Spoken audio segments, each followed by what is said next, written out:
Well, hey, all you wiretappers out there. Good to be back here in studio Gangland Wire. This is Gary Jenkins, retired Kansas City Police Intelligence Unit detective and later sergeant. I'm back here with another guest, an author and a fellow mob podcaster, RJ Roger. Welcome, RJ.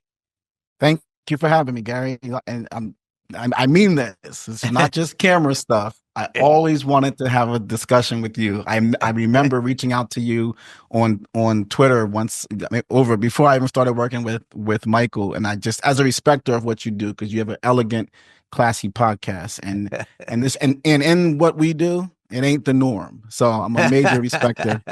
Well, thank you. I kind Yeah. of I didn't understand that Twitter thing back there, but I have some vague memory of that. I don't know. Anyhow, well, finally we meet, and we just had a nice little discussion about mutual woes in the podcast industry and personal things to get to know each other a little bit. And guys, I assure you, RJ knows what he's talking about, and he's a true gentleman, and he has a great podcast.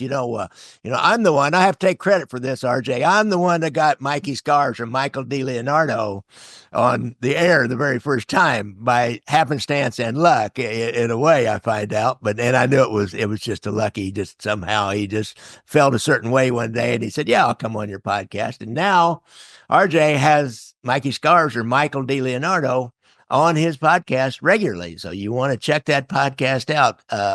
Tell us just a little bit about your podcast, RJ, so guys can find it. So you are right.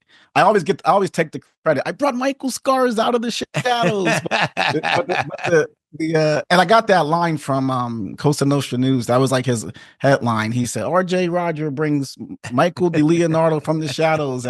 But the truth is, you were the first guy to have to do a discussion with him. So you took the ball up the field, and I took it over You took it over the finish goal line. um. So as far as the show with Michael and I was was doing a solo mob podcast, and I made a production. I made a show on Michael, and it made its way to him through his son. He liked it. He reached out to me. We became friends. So that's a fast forward, very fast way of how we met. And for the first several months, we were just friends. I met him in person. I flew out to see him. We spent some time together, and we were kind of talking about some different things. And eventually we came together and made an agreement on working together. It took him a while to want to come out and do like a long form show. But again, it wasn't, our relationship's not a it wasn't a business relationship. We were friends that started the show. We wasn't business guys that became friends. We were friends first and then started the show. So we're on YouTube. You can search Mikey Scars, find our show, our YouTube show. We're primarily on Patreon now. Same name, Mikey Scars. We do 8 shows a month on Patreon. And we've done a lot of like really good stuff. We talk about a lot of things in his life. And he goes back, he's, in my opinion, the last living major 5 family figure that's out there. His name goes back to Sicily over 100 years. He has a long, long history. He's 3-4 generations deep inside of Cosa Nostra. So it's been fun to talk with a guy who has so much understanding of the life in a more nuanced way. Yeah, he really does. And he's articulate enough that he can really, as you say, a nuanced way, he can tell the story. And so now you've done this book here, The Don, 36 Rules of the Boss. RJ Roger. Now, is this your first book? I'm not sure. I can't remember. Yes, it's my first official book. That's major release book, traditional published book, first one.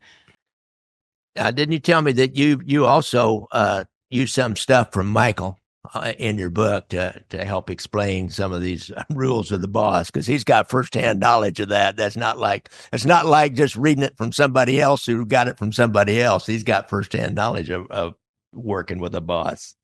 Now the 30. So what I had done, I wrote the 36 rules before I even met Michael, years and years before I met Michael. I had this theory on 36 rules of a mafia don, of a boss, just a boss, not a captain or underboss. I looked at, the history of the American mob bosses in the 5 families. And I researched their whole life, like a social behavior study, essentially. And I didn't look at the mafia for what they claim to be. We're honored society. We only kill our own. We don't deal in drugs. We don't touch a boss. You're untouchable. You can't kill without permission. All the stuff that they claim to be, that's not these 36 rules, because a lot of that is fluff. It's not real. So I looked at their actual behaviors. Like, what did they actually do? How did they actually treat people? Were they truly an honored society? So I looked at their history, and what I found is 36 common things that you could find among the leaders of the five families. So I wrote that theory. That theory that I completed was what I was taking around. Michael didn't, I didn't even know Michael yet, that theory.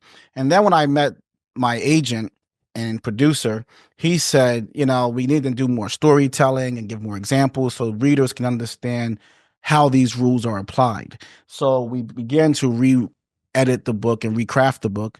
And that's what you have here. And some of Michael's quotes and a couple of things he said, I used in some of the historical narratives that I put in the book. But largely, I met Michael late down the line. I was done with the book, really. I put a couple quotes and things in, but I met Michael when the book was already completed, even this version of it. Mm-hmm. I'm looking at some of these rules, like use a skilled man to your benefit. It's kind of like, as a sergeant in the police department, I had a tax squad or had an intelligence unit. I would try to find skilled people to bring them in and then use them to my benefit, if you will, because I'm the sergeant, I'm the boss here. I get the credit, and then my captain gets the credit too, because you have this really skilled guy. So a lot of these rules are just what somebody in business would use. It appears to be. Well, I'm glad you said that, because I'm not so into the mafia. I like to read about the subject a little bit and watch the movies, but I wouldn't have spent 12 years of my life working on a mob book necessarily that has no moral value or something that's not beneficial to people. A regular working Joe, a guy like yourself, the guy that's a police officer, or a guy who's working in, some kind of legitimate business. So the concept behind the whole thing is exactly what you said.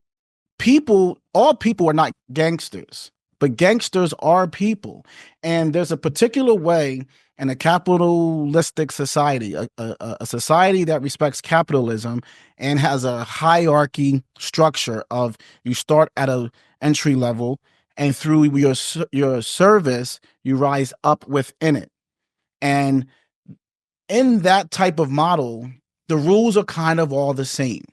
So in the mafia, you start as an associate and you have to prove yourself and become more skilled to rise up to the head of it. And that's the same thing if you're coming out of college and you get an entry level job, and through service, you rise up and you prove yourself to be worthy of maybe being the CEO one day or the president one day.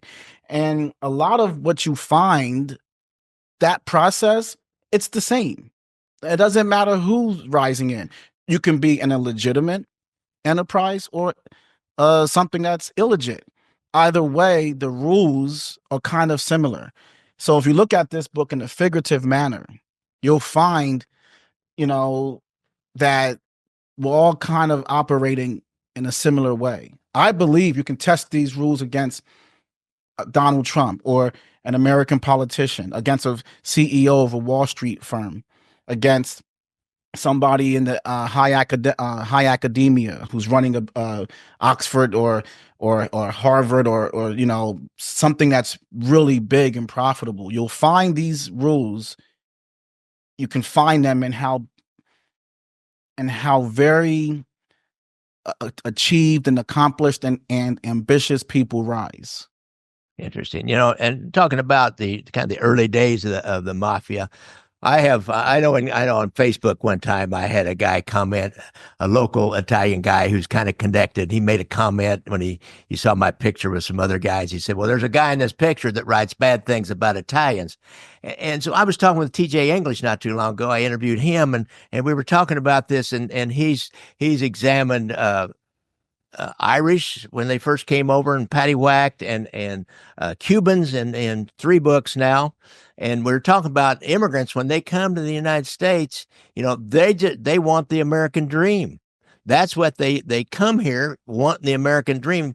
Some of them, original black handers came here as brought their gangsterism and their criminal behavior with them, but most guys just came wanting the American dream. And when you first get here in America, you're held out. You're pushed out of any early jobs. The Irish, time the Italians got here, the Irish already had the police and the fire and the government jobs sewed up and a lot of businesses. And so you got bright young guys that are looking, to live the American dream, and their prohibition came along and it's illegal, but there was a way for them to achieve the American dream. And so that's why it really is the Mafia organization that started with young immigrants trying to achieve the American dream. Wouldn't you agree with that? Oh, 100%.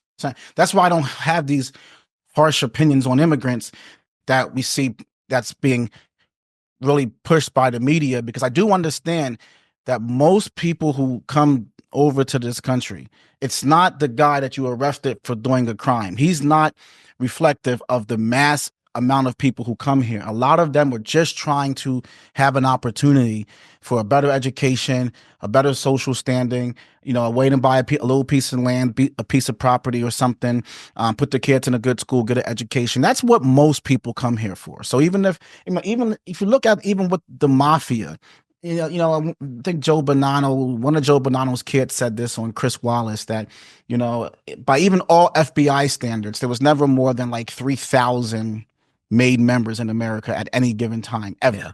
But you have millions of people come over from Italy, and if you really think about how many were in the criminal element, it's like 1%, not even 1%. So you can't. But all the Italians, when they came over, they faced unending scrutiny. They were accused of taking American jobs, being dirty, being gangsters, being, they were diseased, and they were all these things that they put all these words and on a whole group of people that really, most of the people that came over just wanted opportunities for their kids and a better job and a better way to live. Really. And so as they organize and they move into this business of prohibition, basically, and they have to really organize, from the top down in order to make it work, they develop these business rules that you talk about in here. I was looking at this one, mix with the soldiers. Now that's one that Paul Castellano forgot to do, and it cost him his life in the end. Is that a good example for that? Don't mix with the soldiers. And if you look at the legitimate world, if you're working working in policing, so if, let's say, your captain, the police captain or the commissioner or something, if he's on the floor coming down, he knows your name. Hey, Mr. Jenkins, how you doing? It's good to see you today. While he's making his coffee, he goes, hey, how are things going out on this? Is there anything I can do more for you? You okay? Yeah. No, I'm okay. Thank you. But it's good to see you. And thank you for taking that time to speak with me.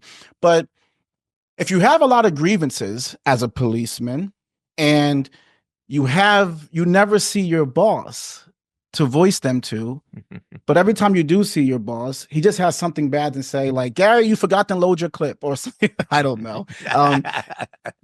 It gets to a point that this other guy is making his way, this new guy.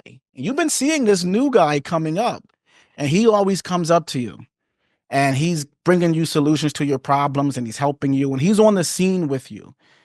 You will start to unify the large group. Remember, the boss is only one person. The captain's just one person. The commissioner's just one person. These seats are occupied by one, but desired by many.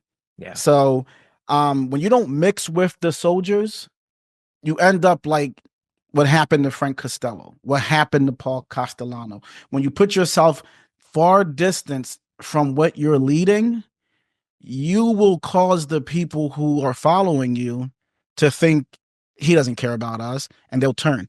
So what I have found is the bosses that held on to their families versus the bosses that maybe lost their family or were usurped. You can find the difference was those bosses were there, hands on. John Gotti was very good at that. He was at the Raven night. The associates, the soldiers could kiss him. They could see him. Carlo Gambino had a home right there where everybody was at. He purposely stayed there. But then Paul goes in this big mansion and just distance himself from everybody. And Costello was doing the same thing.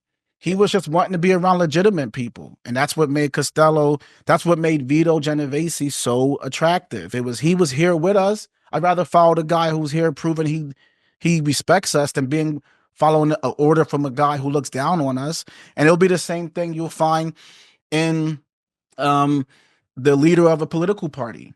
If you're the head of a political party, but you don't even know the members or anything that you're leading, they will turn and elect somebody else out. They will vote you out when you seem distant from the people who you're leading. So you got to mix with them to keep their loyalty. I think we don't need to look any further than the most recent election to see how that plays out for sure. If you take Donald Trump, for example, when you see Donald Trump show up when the media is really beating down on the Republican Party, let's say, for not passing a certain thing or not doing something, and they're taking a lot of abuse, the Republicans in Congress, let's say, and then Trump shows up on Capitol Hill and stands in front of all of them and takes a picture and posts the picture. They like that because they're saying, we're not alone in this. Yeah. Trump came and he stood here with us and said, guys, we're gonna stand together on this and we're gonna get through it. It makes them unify behind him or anybody. But when your leader just leaves you out to rot, you start saying, forget about this guy. You start wanting somebody else. Yeah, interesting. Look at some of these others. Let's talk about breaking the rules. Breaking the rules in a way that makes people money. Would that be? Give us some examples of breaking the rules. Can you think of any? Well, that's the funny thing is that the people who follow the rules, they're more linear type of people. The rule is this, I follow the rule. Life is a little easier if you can just follow the rules. You don't have to. It is. But following the rules, remember, rules are put in place to protect the person who is in power. Mm. But the guy that got into power, he did not get there by following the rules. Rules are purposely in place to limit you and protect the guy who set them. So you will never make it to boss if you think that your boss is not allowed to be killed, because the rule is you can't kill a boss. Mm-hmm. But most of the time the boss killed his boss. That's how he became a boss. Yeah. So he broke the rule to make the rules, So I find that the people in life that challenge the rules are willing to go around the rules, circumvent the rules. Those are the people who set everything that the general public is following. You don't get there by following the rules. So John Gotti broke the rules. He's the popular example. I use John Gotti because everyone knows his name, but the purpose of the book was more studied with the older guys. But a lot of the guys, Lucky Luciano broke the rules. He killed multiple bosses, right? He killed Mazzaria, he killed Maranzano, and he came in and he broke rules to become what he became. He brought the Jews. He brought Jewish people in too. I mean, there you go. And that wasn't common back then. Yeah, that's where the use the skilled man to your benefit comes from. Yeah. Meyer Lansky, Bugsy Siegel. These were Jewish. Bugsy Siegel was very good with a pistol. He could kill very good. I need him on my team. Meyer Lansky, well-read, he understood finance, he understood markets, Frank Costello was very good with wooing politicians, with courting politicians, getting them on the side. Lucky put all these people around him and used what they were very good at to his benefit. But Lucky was in drugs. He really was in drugs, and the mafia was not supposed to be in drugs. But a lot of bosses were in drugs. They were always into drugs, right? They would tell certain people in the family, you can't deal drugs or you die. So the rules are it's a particular type of a personality, is all I can say. A boss has a different mindset than a captain or a capo regime. A capo is a capo because he doesn't have that ability to be a boss. If he was, he wouldn't be like, I can't do that because my boss told me no. Bosses don't think like that. I always say, I don't mean to belabor the point, but Neil Delacroix, he wasn't a boss. No matter what everybody says, he was too loyal. He was too loyal to the rules to be the boss, because anybody else would have, Neil Delacroix should have just clipped Paul and took over the family, broke the rule, took over the family, like all the bosses historically have done in the Gambino family. John did it. John had the boss capability. Clearly, Neil didn't, because if Neil did, he would have went in and been the boss. Yeah. But he followed the rules. Yeah. Well, when old man Gambino died, and he said, my nephew here is going to be the boss, Neil just says, okay. I found nothing where he ever expressed any dissatisfaction with. He just, okay, the boss is the boss. I mean, there's a famous line when he's talking to what is it, Ruggiano? The boss is the boss is the boss. I mean, you're right. I never thought about it quite like what you're saying, but that's really interesting insight you had, RJ. No, that makes him a very, very great underboss. Yeah, that you want that a boss. He looks for Neil qualities in his underboss. He wants a guy who loves and respects the culture and the society and the rules, because he doesn't have to worry about. Remember, a boss's greatest fear at night is, what is my underboss thinking? Because remember, to be a boss, you were first an underboss, or very close to that rank. So a boss knows how everybody in the family's thinking. He knows what the associates think. Man, I gotta get on record with somebody and prove myself. He knows what the soldier's thinking after he's made. Oh, one day I really want to be a captain. He knows what the captains are thinking. I'm so close to the top, I can almost taste it. So the boss knows how everyone's thinking. But the captains, the soldiers, the underboss, the consigliere, all of them, none of them know how a boss is thinking. Even if they think they do, you don't know what a boss is thinking until you're the boss, because you're in a cul-de-sac. There's no way out. Boss is the top place you go. And it's very scary to be at the top, because you got everybody in your family who wants what you got. Yeah. And so, but Neil, like I said, he's a perfect underboss. He's not going to usurp you. He's not going to kill you. He's not going to let the captains galvanize against you. We heard him on tape. He was trying to talk John Gotti and Quack off the ledge. Yeah. That's why you guys don't understand Cosa Nostra. Cosa Nostra means that the boss is your boss. Yeah. You understand? I'm going to tell you something. If you two never bother with me again the rest of my life, I ain't giving up patience. I can't. There's good friends of mine on the f***ing tape.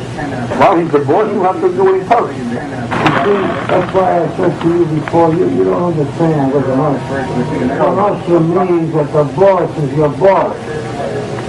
Understand? He was trying to, you guys have to respect this man. That's your boss. He's your God. Yeah. I didn't realize he was talking to a rebel, a guy that will break the rules. He thought everybody was like him, didn't he? There you go. But, I see this one, dress dapper. And I tell you why I've saying something about this is I have an FBI agent friend, Bill Owsley, who was a case agent on the Strawman case and was the most famous agent in Kansas City, probably a certain era of FBI agents, probably one of the most famous agents in the United States with because he was a case agent over the uncovering all the skimming from Las Vegas. And he made a comment one day. He said, he said, these guys, these modern mobsters, he said, they used to wear, expensive, tailored suits, really dressed nice. He said, now what do you got? They got guys running around in tracksuits. He said, no wonder the mafia's going downhill. So dress dapper. And John Gotti did do that. I'll say that. Keeping on the John Gotti tracks. And it's such a great example. But he did dress dapper. And all those older guys did for sure. People in general are very weak in from what they see. Our eyes lie to us all the time. And very achieved people understand that the human is very easy to seduce. The human brain is very easy to seduce. That's why I read about this before, but blind people typically have more like a stronger intuition and things like that than people who can see, because they're forced to be able to read your sincerity and things like that. A handshake and things, they're better because they don't have the luxury of of the eye, so young children are very perceptive before they're, a baby, a newborn that doesn't even understand words yet. When your child is laughing and playful, and then somebody just walks in and the kid goes and looks at them and starts crying and gets everything changes because they're sensing a certain energy and things like that. So dressing, the way we appear, is an easy way to trick a person. Very easy.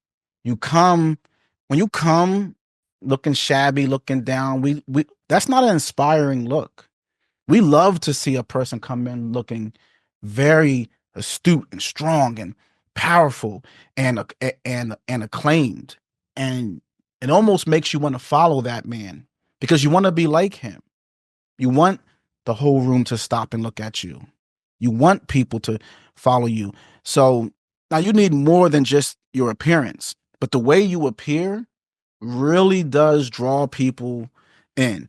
And if you want to be a boss, you're going to have to look like one also. You have to present yourself as one also. So you're not inspired by a man that you see in tattered clothes. You ain't inspired by a man that comes in looking like he works on the back of a dump truck. And I don't mean nothing disparaging towards anyone that does these professions. I'm just saying we are inspired to follow what looks achieved. Yeah. Yeah, I know when I was a sergeant in plain clothes, I always tried to dress just a little bit better than the best dressed detective that I had under me. And that's how I've always been as a professional. Like I will go into I talk about in that section of the book, the boss can have a meeting in a pissy alleyway. It reeks of urine. But he still arrives for the alleyway Bensonhurst meeting, chauffeured in a suit. And he walks in that alley, and even though the guys he's meeting with have on denim or a tracksuit, do you know who walks away feeling ashamed? The boss doesn't walk away feeling like, man, I came overdressed. The guys in the tracksuit said, fuck, we should have had a suit on. Like, and I always invoke that as a professional. Personally, I always came one step ahead of appeared better than anybody else. This interview, I had on a black hoodie when I came here. I keep dress shirts in my office. I quickly changed to a dress shirt and put my hat on before I walked in here. Well, there we go. So you're respecting the art of dress dapper. So I'm not wearing this shirt all day today. I keep collared shirts in my office. And I came in here you might think, oh, he probably has on some nice dress pants. But if you really look, I got on some blue sneakers. Right? I'm not even showing you my pants. and I got on some cargo pants with a buckle. But what you see me in is I know I should appear with a nice collared shirt and look presentable for the guy who's watching. And that's how we should be in general. You should appear in your best if you want to be respected as your best. Really, I tell you what, guys out there, I'm speaking to y'all out there, just get this book just for tips on how to conduct your own life.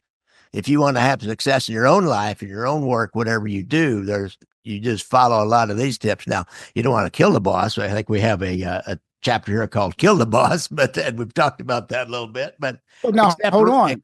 Yeah. You kill him politically. I've seen that happen.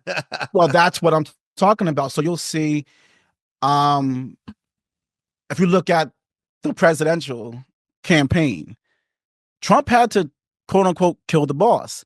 He had to present a case on this Biden guy is not for you. Yeah.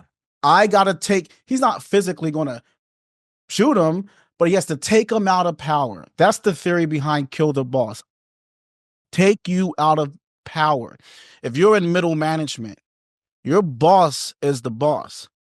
You want his job. You want to be the vice president of sales and marketing. Right now, you're an outside sales guy. You want his job.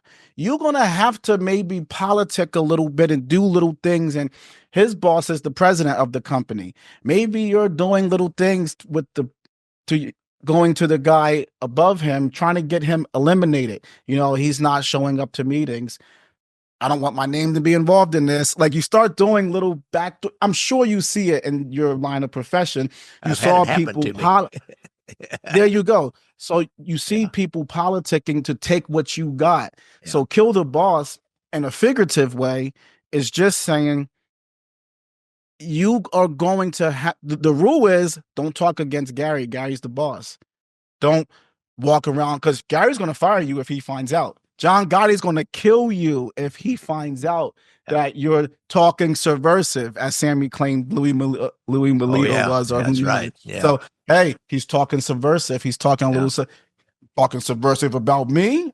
Yeah, and then the boss kills you. In your line of work, if you find out that you got people underneath you who are talking subversive, trying to come for what you got, they're end running you, they're creating lies about you, you're going to say, write them up, sit them down, call HR. We got to get this figured out. And in your head, though, you're just taking a professional approach to killing him. You want to get him out of the company. He can't work for me. I don't want him under me. I can't trust him.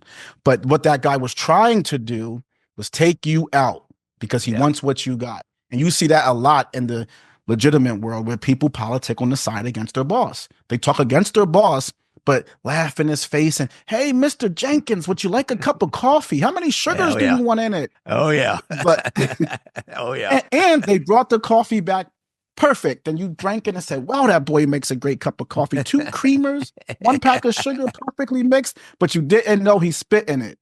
Yeah. Oh, yeah. I tell you what happened to me. This is a guy that used to work for me as my last job in the intelligence unit before I retired.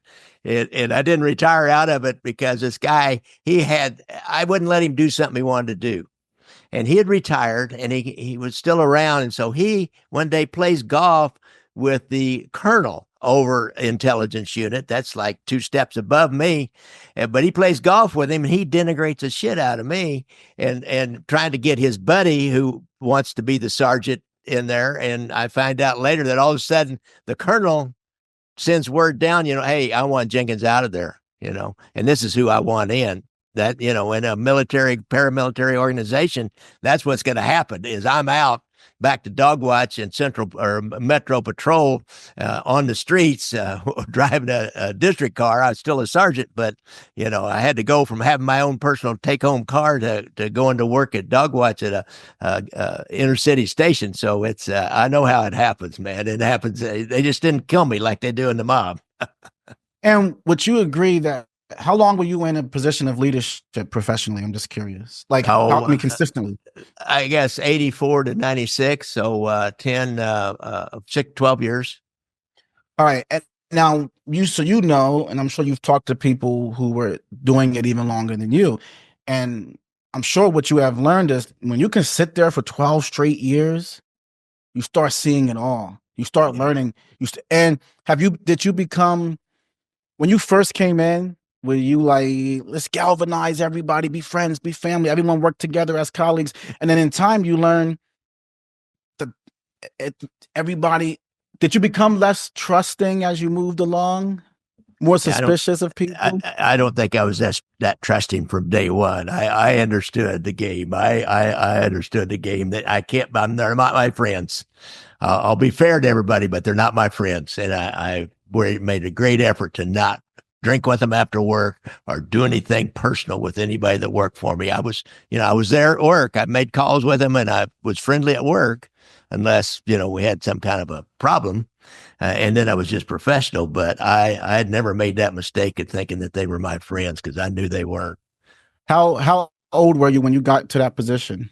Oh, I was, how was I? 26. I must have been 38 or 39. So that's about 40 years old. I wasn't, if I'd have been 26, 27 years old, I would have thought they were my friends. I really. There you go. So you got that time taught you being a little older and seeing more. Yeah. That's why, a boss can't be a boss at a very, very young age. And it really isn't. You just need some grooming. Like books can only take you to an intellectual place, but it doesn't take you to a practical place. So Yeah. I was a lifelong reader, not lifelong, but I really got into books a lot when I was 19 or so, and I read nonstop. And when I got out of college, I realized, man, I have a lot of you start to learn how the book is only as practical, it's only as good as your practical abilities in dealing in the actual profession. And you can read all about people until you're dealing with them. That's the real training. 25 years old, 26 years old, I just don't think you have enough dealings with people to understand how they are. So a 26, 27-year-old they can read 100 books, but you really don't understand how a guy can look you in the eyes and lie right to your face when you're 20. But when you're 39, 40, Yeah. you've seen it. You've had guys you trusted who have betrayed you. You've had your heart broken. You've had some financial problems. You've seen bad contracts written. You've seen how the system kind of starts to work. And right around that time, 35 to 40 is when you're probably had enough experiences, depending on how you were living for your first 10, 15 years in the workforce. You can understand how people are, because you probably would have, I agree with you, 26, 27, 25, you would have said, hey guys, let's all go out for a beer after work. Yeah. But 39, 40, you understand people take kindness for weakness in this world. They really do. Yeah, they do. There's no doubt about it. Used to use that on the street every once in a while when I was a young street policeman. That'd be nice to somebody. And I'd say, but now remember, my friend, do not take my kindness for weakness. So that's a pretty good thing. Now, I see something here. Impose harsh rules. Can you talk about imposing harsh rules? Now, we know in the mob, you might get killed, but you don't have any hierarchy of rules, any, written reprimands or anything like that. So talk about that a little bit, RJ. When you see that the mafia was able to survive as long as it did, I don't know that any criminal organization has lasted as long as the mafia. We just talk about America, which this book is only based on the creation of the 5 families only. No other family, just the 5 in New York. So every rule comes out of the heads of the 5 families. But when you see how long they have lasted, no other organization could do it. The rules in the mafia are very different. There's not two penalties, 3, 4. You die if you break this rule. You break rules, you get killed for them. It's such a harsh penalty that it really keeps people on guard to a certain extent. You learn that, I say in the book, that the bullet keeps a soldier honest. The bullet burns and leaves a gruesome scar. The soldier only learns through the burn of the bullet. He doesn't learn through rhetoric. I write that in the book. Generally speaking, the soldier is the low rank position of the mafia. These are those 25-year-olds, those 23-year-olds that think they can play you. I can get Gary to drink the coffee, but they don't know that Gary took the cup of coffee and tossed it in the sink as soon as he walked away, because Gary knows you spit in that damn coffee. I know you people. The soldier is that guy who thinks he's like that kid at home that doesn't know that dad knows I took the extra cookie, but you counted the sleeve of cookies before you left, and he took, So the soldier in life is that guy that if you can't give him a lot of leash, you got to keep him, you got to be tight and strong with these people. As you get up in life, you learn you have to be straight with people. As a captain, talk straight to the boss. As an underboss, talk straight. Don't try to bullshit him. Don't do any of that. Bosses usually struggle the most when dealing with an associate or a soldier. And in life, high people in the company struggle with dealing with the bullshit at the bottom. That's where the hierarchy comes from. You put people in place that can deal with these jackasses because you have lost your patience for dealing with them. You know, so but you need harsh rules to keep people in line. If you don't have a harsh rule, people get all out of line. They do whatever they want. Humans naturally want to break rules. Kids will run all over the house when mom's home and then when dad comes home, they stop. Why? They're the same child because dad's going to whip my ass and mom won't. The harsh And it's rule. it's the same in life. When you got that boss who you know ain't going to do anything, the boss that ain't going to kill you, when you got the manager that's never going to write you up, that's never going to sit you down, and you know they're a little intimidated by you, they just walk all over you. But a new guy comes in and it's a whole different respect given to them. You're respected for the rules that you set. Yeah, really. That's I had when I first got promoted to sergeant, I had a guy who never should have been a policeman. And so I started out trying to work him like he was a street guy. I was trying to run a little surveillance on him and catch him dirty. And then I thought, no, let's just make him adhere to the rules and all the standards real closely. So I backed off from that, and then I watched his productivity and watched his time on calls, and then I'd call him in. I put him on a monthly evaluation program. Oh, he hated it. He hated it. Every month he and I'd sit down together, and I best I can say is I kept him from probably hurting somebody out there, because he was the kind of guy if he showed up at a scene and there weren't any sergeants there and it was any kind of mix up at all, if somebody got hurt and he was in the center of it, but nobody would ever talk about him. And so he actually ended up quitting after about 6 months, and I just riding him and holding his feet to the fire. Every time any little rule break came along, I'd make him write it up, and we'd sit down, and we'd then increase the penalty each time. So it's you got to sit on people. You got to sit on people. And the worst type of leader, or let's say boss, it's the boss that thinks his soldiers love him. It's because it's telling the weakness about you. You have some inner need to be approved of or liked or respected. I mean, it's a weakness in you, because everybody hates the boss because they're envious of the boss. Your soldiers always blame the boss for everything that's gone wrong in their life. You always just look up. People very rarely look inward. We look outward. That's the problem with having eyesight, is we can always find something to blame. So when a soldier doesn't have any money, he can't feed his family, he's late on the rent, he blames the guy who he's following, who's giving him direction. Why ain't you paying me more? Why, he has a million reasons to blame you for every inadequacy in his life. Being a boss is a thankless position.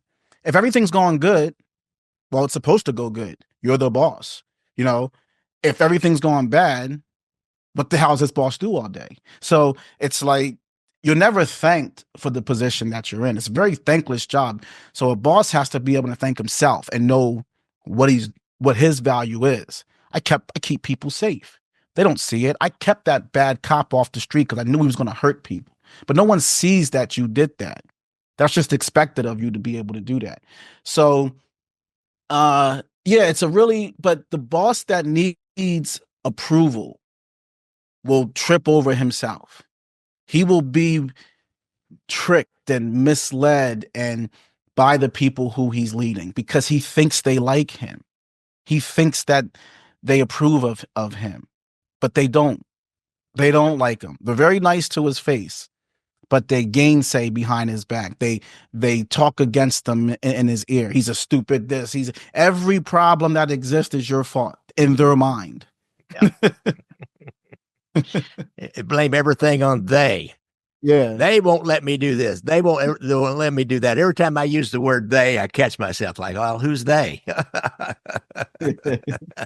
Ultimately, what a boss, a really great boss, when I say boss, I just mean a person who has, authority over their life and they're living their life by their standard. And they have risen to boss. For the purpose of this book, is applied to what your personal greatest desire is. So if you're 6 years old and your desire is to become a principal of a school, or you're 10 years old and you decide, or fifth, whatever, and you decide, I want to be a principal one day and run a school, or I want to be a school teacher, and you rise to that place, that's your personal boss. You made it to where you wanted to go. You wanted to be a boss. I mean, to you, the greatest success for you was to be a school teacher. You made it there. And there's a process that you'll have to go through to get there. Going through school, passing your tests, passing the boards, passing your interview, and you did it. You're the boss for yourself. You made it to where you wanted to get to.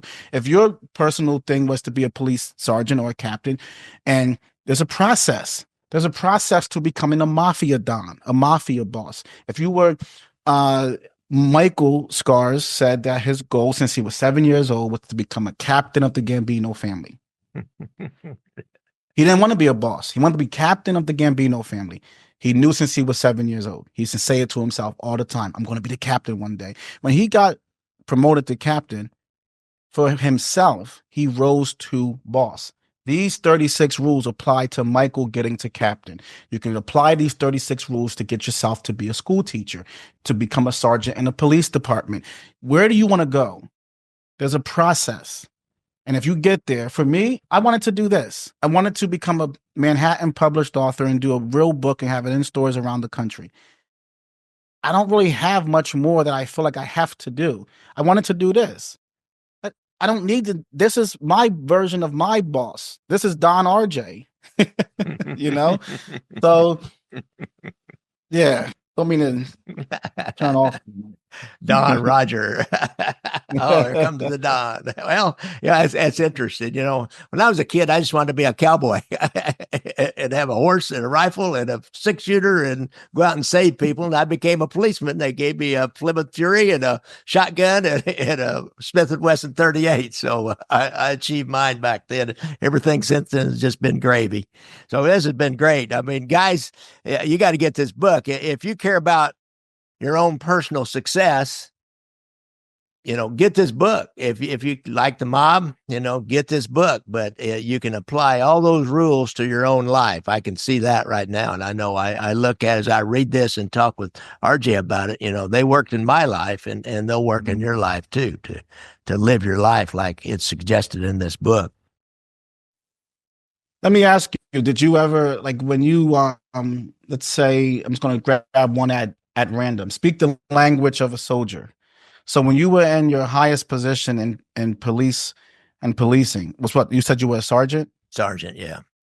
So do you speak, is there a different, when you speak with the cop on the beat, you understand, I'm guessing, because you've been to be a sergeant, you've been where the guy is at who you're leading. Yeah. You understand there's a different conversation from you and your boss than it is you and him. Do you adjust a bit when you're speaking to the people that you're leading to understand where it would depend on the boss. I will, with guys on the street that were working for me, especially that worked directly for me, that would see, every morning, every night when they'd go out and come back in, or then maybe make calls with, or do something, be part of a surveillance team or something with. I was more a peer, but yet I was the peer among peers with them. And with the captain, it would depend on the personality of my captain. I had one guy for a long time that was more like my friend, but I was never a guy that would take advantage of that. And so we spoke more peer to peer. But if I had somebody I didn't know very well, then it was much more formal. And it was all, and I watched what I said to him. I was real careful about what I said to him. And then if I went back to patrol and I didn't know anybody that worked for me until I figured out the guys and who I could talk to more frankly, and who I had to stay totally detached from and professional with, and I would talk differently with them. But it's a constant adjustment, and I bet all these in the mob world, I bet it's a constant adjustment depending on people. Exactly, and that's so in the mob world. That's what Paul started to not do. He spoke. He was reading the Wall Street Journal. He was talking to the bank. He talked like a banker. He's reading, but you got these guys that dropped out of school in 4th grade, 5th grade, and they've been on the streets doing hard knock crimes, and they're cargo hijacking and selling drugs, and you're coming down saying, you're talking in a way they can't understand. They don't understand this stuff you're talking about. Michael always says Paul wanted everybody to own a butcher shop. He wanted everybody to be a businessman. He was speaking in a way that the blue collars, the everyday guys could not understand. They didn't want to follow a guy like that. What are you talking about, a butcher shop, Paul? The stock market, we could put some money in this. What are you talking about? Paul didn't adjust himself enough to the street dogs, the street animals like John Gotti and the Bergen Hunt and Fish Crew. People like that, they didn't understand. What's this guy talking about? What are you talking about? We're gonna this union thing that we could get 500 million. What are you talking about? Paul should have adjusted his speak better when I'm talking to this guy versus talking to that guy. And you have to know who your audience is in life, in general, and no matter what profession you're in. You have to. I can promise you, the way Trump.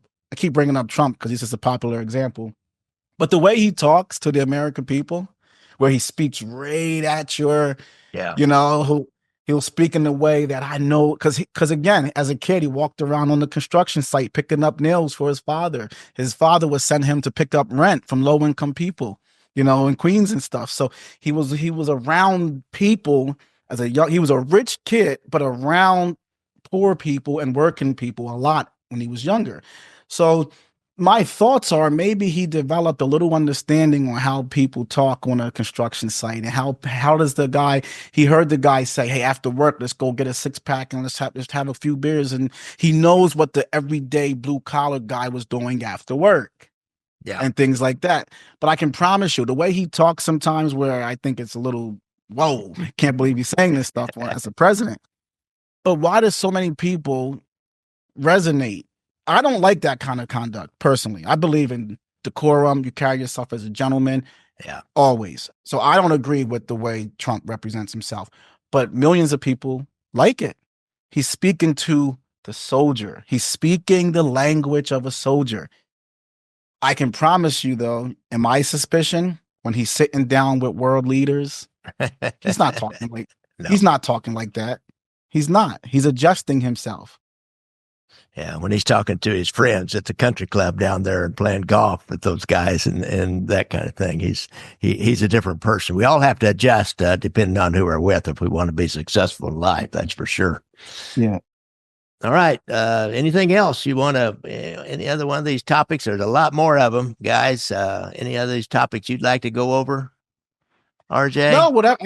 No, anything you. I mean, and just in general, if you want to learn, it's a twofold book in many ways. If you want to learn about the psychology of a mafia boss, the social strategies, the social behaviors of a gangster, of a mob boss, great book for you to read, because so if you just love mob history or mob psychology, which I don't think anyone's ever wrote about the mob psychology, the psychology of a mafia boss. No. You got it. It'll be a book that you'll find some interest in. But if you want to read it in a more allegorical or a more figurative way, where it have some fun and like, oh, this in a way this relates to me, it's a fun book to read for a guy who's, like a lot of people read Niccolo Machiavelli, The Prince, and in The Prince, Machiavelli says essentially, after your boss has trained you, after your master has trained you to be a great swordsman, or have taught you how to be a great on the battlefield or something, and you have no more for him to gain, you just behead him, cut his head off, and take everything he got, because you can't gain nothing else from him. It's the same as kill the boss. After your boss has mentored and guided you and gave you everything, now he's just in your way, and it's just so, in a way, the way people read Machiavelli in business schools, the way you read like these Sun Tzu, The Art of War. These are war strategies, but you can apply them in a figurative way in your life and in business. So you can read the book in that same kind of concept. You can read the book in a business way and a personal development way, And you'll find and so anybody can read it. Really, it's a book for anybody to read. Yeah, interesting. Yeah, and what I always used was it's better to have people fear you than love you. That's a Machiavelli. There you go. That'll work everywhere in management circles, as we've discussed many times. And all right, RJ Roger, I really appreciate you coming on the show. And guys, I'll have a link to his YouTube channel and Michael Scars, Michael D. Leonardo. You know, you need to call him Michael. You don't call him Mike. Call him Michael. He doesn't like the name Mikey Scars, and there's nobody that ever, as no one ever called him that to his face. Oh, really? I'll be darned. No. You can say it in general, but not call him that. Interesting. Yeah. And a link to the book. I don't know. It's really good to have you on there and finally meet you, RJ. I've watched your show several times, and not a lot, I'll have to admit, because I only got so much time. No, I'm the same way. It's very few. I really don't watch mob content at all, to be honest. I don't much either, just to see what people are doing. It's not of no interest to me to watch it. I don't watch, and it's not an attack on anybody, but I really don't watch any of the shows. I just I will sometimes watch a certain guest, or I've been studying this stuff my whole life, so it's not that interesting for me to watch it. So I read like Malcolm Gladwell and theory books and Robert Greene, and I read like Jordan Peterson and stuff, and I watch Rogan and Lex Friedman and stuff. Like I read nothing anymore really about deep historical studies from writers that you probably never even heard of. I just read not long ago Michael Kreitschley's book, and it was just like a historical book on the creation of the mob in America, and it was a fantastic book, but it's not something anyone would ever even read. It's like a textbook. Yeah, it's like a textbook. It probably sold 200 copies, but I have no interest in it either to read about it, because I just spent my whole life doing it. So interesting. All right. Thanks a lot, RJ, for coming on. And guys, don't forget, I like to ride motorcycles, so watch out for motorcycles when you're out there on the street. And if you have a problem with PTSD, go to that VA website if you've been in the service. And if you have a problem with drugs and alcohol, which goes hand in hand with PTSD, why our friend Mr. Ruggiano said Angelo Ruggiano has a hotline number on his YouTube channel, and he's a drug and alcohol counselor. I think he still is. I'm not sure he is. Is he still one? Okay, good. Well, try to find him down there in Florida and take your treatment with him, then come back and come on the show and tell us all about it. No, I know you won't do that, but it would be interesting to have him as your drug and alcohol counselor.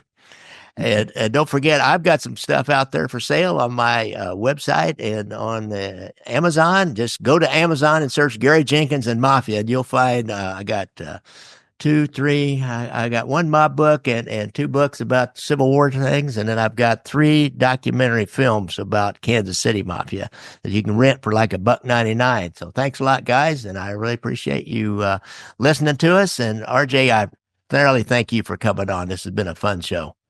Thank you, brother. I really appreciate the invite, and it's very nice to be able to finally sit with someone such as yourself. So thank you.